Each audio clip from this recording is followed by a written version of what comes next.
안녕하세요. 코딩 개구리입니다. 이번 시간은 3주 완성 코스의 9강이고요. 드디어 처음으로 자바스크립트를 배워볼 시간이에요. 아무래도 3주 완성 코스이기 때문에 엄청 디테일한 자바스크립트 문법까지는 다루지 못하겠지만 3주 동안 배운 자바스크립트 지식들로만으로도 충분히 여러가지 프로젝트를 만들 수 있도록 제가 핵심만을 꾹꾹 눌러 담아서 알려드릴 테니까 끝까지 화이팅 하시길 바라겠습니다. 자, 그래서 자바스크립트가 뭔지부터 한번 시작해 볼게요. 예를 들어 클릭, 입력, 애니메이션, 데이터 처리 같이 웹페이지에 꼭 필요한 기능들을 동작시키게 해주는 그런 언어입니다. 그래서 자바스크립트를 통해 우리 웹페이지가 좀 더 살아 움직이는 것처럼 표현해 줄 수 있어요. 우리가 배운 HTML과 CSS는 각각 구조 그리고 스타일을 담당했더라면 자바스크립트는 이제 동작까지 책임져주는 그런 언어라고 보시면 되겠습니다. 자, 그래서 제가 1강에서 이 HTML 파일을 작성하는 것 자체가 집을 짓기 위한 설계도를 작성한다고 했죠. 오늘은 이 엘리베이터 설계도에 비유를 해볼게요. HTML 파일이 이 엘리베이터의 부품과 그것들의 이 큰 틀에서의 배치를 보여주는 설계도라고 한다면 CSS 파일 같은 경우에는 엘리베이터의 디자인, 그러니까 엘리베이터의 부품의 구체적인 어떤 배치와 디자인들을 보여주는 그런 도안이라고 생각해 주시면 좋아요. 그리고 자바스크립트 파일도 저희가 한번 만들어 볼 건데, 이 자바스크립트 파일은 각각의 엘리베이터 부품들이 어떻게 움직이는지에 대한 동작 로직 혹은 제어 프로그램이다. 자, 그러면 브라우저에서 이 자바스크립트를 어떻게 실행하는지에 대해서 알아봐야 되겠죠? 자, 먼저 두 가지 방식이 있어요. 첫 번째는 이 인라인 작성 방식이고, 두 번째는 외부 스크립트 방식이에요. 자, 먼저 인라인 작성 방식 같은 경우에는 이 index.html 파일에서 이 body 안에 스크립트라고 해주시고, 이런 식으로 하면 요 안에다가 그냥 자바스크립트 문법을 작성해 주시면 됩니다. 자, 그리고 두 번째 같은 경우에는 이 외부 스크립트 방식이에요. 저희가 이 style.css도 외부 스크립트 방식을 선택했죠. 자바스크립트 파일도 이 외부 스크립트 방식을 선택하는 게 더 좋습니다. 그래서 일단은 저는 미리 만들어 놓는데, 여러분들도 이렇게 우클릭해서 new 파일에서 한번 만들어 보세요. 다시 index.html로 돌아가서 요거는 지워주시고 스크립트라고 치고 이렇게 콜론과 함께 source 이렇게 치시면 소스에 이 경로를 적을 수 있게 됩니다. 자, 요 경로는 그냥 index.js라고 해주시면 돼요. 자, 그러면 드디어 이 자바스크립트 파일이 index.html에 연결이 된 겁니다. 자, 그런데 여기 보시면 외부 스크립트 방식에도 이 두 가지 방식이 있어요. 보통 이 body의 맨 아래에 배치를 하거나 아니면 div 내부에 배치하는 경우가 있는데, 만약에 여기 div 해가지고 div 이런 식으로, 네, 예를 들어 코드가 있다고 가정을 해볼게요. 자, 그러면 이 외부 스크립트 방식을 이 body 맨 아래에 배치하는 방식이 첫 번째 방식이고요. 요거를 요렇게 헤드 안에 넣어주는 방법도 있습니다. 하지만 이런 경우 이 디퍼를 붙여야 되는데, 요거에 대해서 제가 설명을 하려고 해요.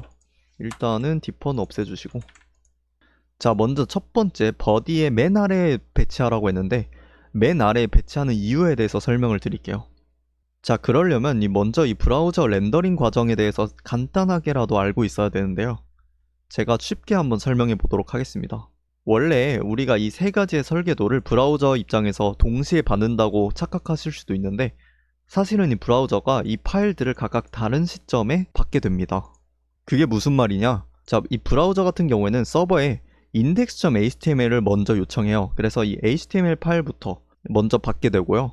자, 그러면 이 index.html을 이 파싱이라는 작업을 통해서 막 분석하기도 하고 또 만들기도 하고 이런 식으로 해요.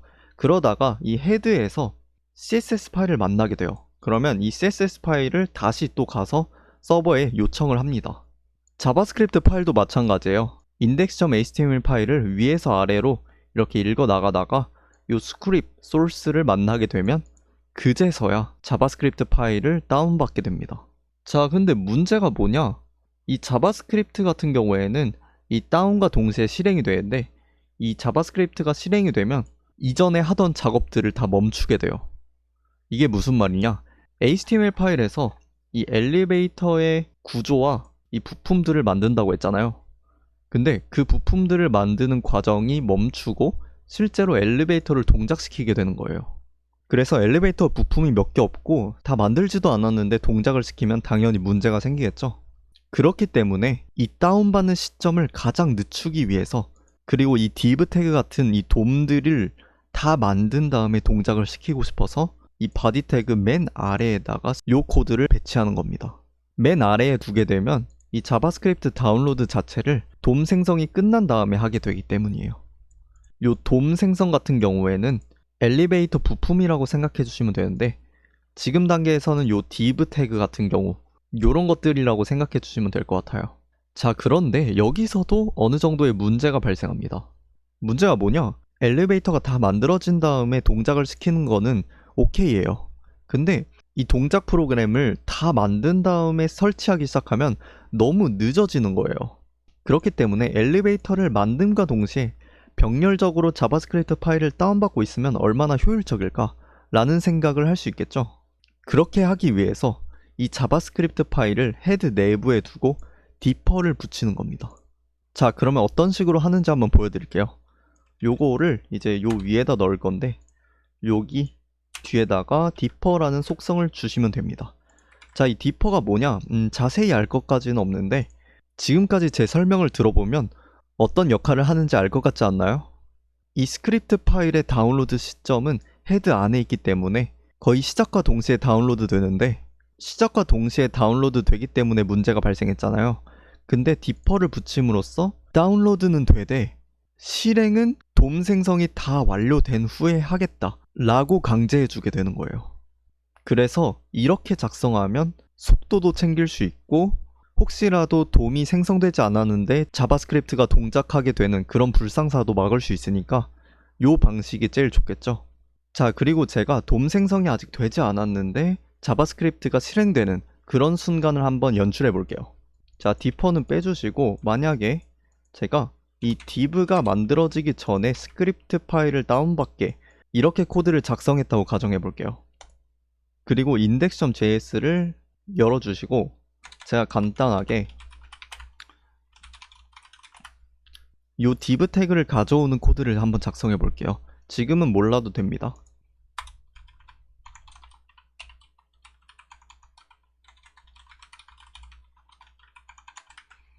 자, 그래서 이게 뭐냐? 그냥 div 태그 요거를 가져와서 실제로 어떤 값이 들어왔는지 콘솔 로그로 찍어보는 겁니다. 그래서 라이브 서버를 열어주셔서 이렇게 보시면 여기 널이 들어가요. 자, 분명 div 태그를 가져온 코드를 제가 잘 작성했는데 널이 들어간다는 거는 아직 이 div 태그가 만들어지기 전이라는 소리예요. 자, 그래서 만약에 제가 요 위치를 다시 이렇게 바꿔줄게요. 자, 이러면 정상적으로 div 태그가 잘 들어오고 있어요. 그렇기 때문에 요 코드의 위치가 되게 중요하다. 만약에 이렇게 되어 있으면, 예를 들어 엘리베이터 닫힘 버튼을 누르면 문이 실제로 닫히는 그런 프로그램을 실행시켰는데 엘리베이터 닫힘 버튼이 없는 거예요. 그러면 의미가 없겠죠, 그 프로그램이? 그렇기 때문에 실제로 닫힘 버튼을 만든 다음에 프로그램을 실행시켜야 된다. 하드웨어가 있어야 소프트웨어가 의미 있는 것처럼 말이에요. 마찬가지로 여기에 디퍼라는 속성을 주고 헤드 안에 넣었을 때도 잘 동작하는지 확인해보고 다음으로 넘어가도록 할게요. 네, 잘 동작하고 있네요. 자, 그래서 저희가 이 index.js라는 파일을 실제로 연결도 해봤고 어떻게 연결해야지 더 효율적인지도 알아봤어요. 그래서 이번에는 브라우저가 제공하는 웹 API를 통해서 몇 가지 기본적인 동작들을 한번 해보려고 해요. 자, 제가 여기서 console log라고 적었잖아요. 이런 것도 사실 브라우저가 제공하고 있는 웹 API예요. 이 자바스크립트 언어 자체의 기능이 아니라 브라우저 환경에서만 쓸 수 있는 API다. 제가 콘솔 로그를 찍었었는데, 예를 들어 hello라고 하면 여기 보시면 hello라고 나옵니다. 자, 그리고 로그 말고 1이라고 하면 이런 식으로 노란색으로 이 개발자 도구의 콘솔 창에 결과가 나오게 됩니다. 그래서 이런 기능 같은 경우에는 처음 배울 때 디버깅 하는 용도로 많이 씁니다. 자, 그 다음에 저희는 confirm 이런 것도 써봐야겠죠. confirm 그리고 삭제할까요? 라고 한번 해보겠습니다. 자, 여기 보시면 메시지 창이 뜨고 삭제할까요? 확인 취소 이런 기능을 기본적으로 제공하고 있죠. 네, 이런 식으로 쓸 수 있고, 마지막으로 프롬프트도 한번 써볼게요. 이름 입력 이렇게 보시면 이런 식으로 어떤 이름을 입력할 수 있게 창이 뜨게 됩니다. 그래서 코딩 개구리 이런 식으로 입력을 하고 이 내용도 나중에 제어할 수 있어요, 우리가. 자, 그래서 오늘은 자바스크립트를 본격적으로 시작하기 전에 자바스크립트가 어떤 역할을 하는 언어인지, 그리고 HTML, CSS와는 어떤 관계인지, 그리고 브라우저에서는 자바스크립트를 어떻게 실행하는지까지 전체적인 흐름을 한번 정리해봤습니다. 특히 이 스크립트 태그를 어디에 두느냐에 따라서 이 돔 생성이 멈출 수도 있고 로딩 성능이 달라질 수 있다는 점, 그리고 헤드와 디퍼를 함께 쓰는 경우도 있다 라는 것까지 살펴봤습니다. 다음 시간부터는 드디어 진짜 자바스크립트 문법으로 들어가서 하나하나씩 익혀볼 예정입니다. 그러면 다음 시간에 뵙도록 하겠습니다. 감사합니다.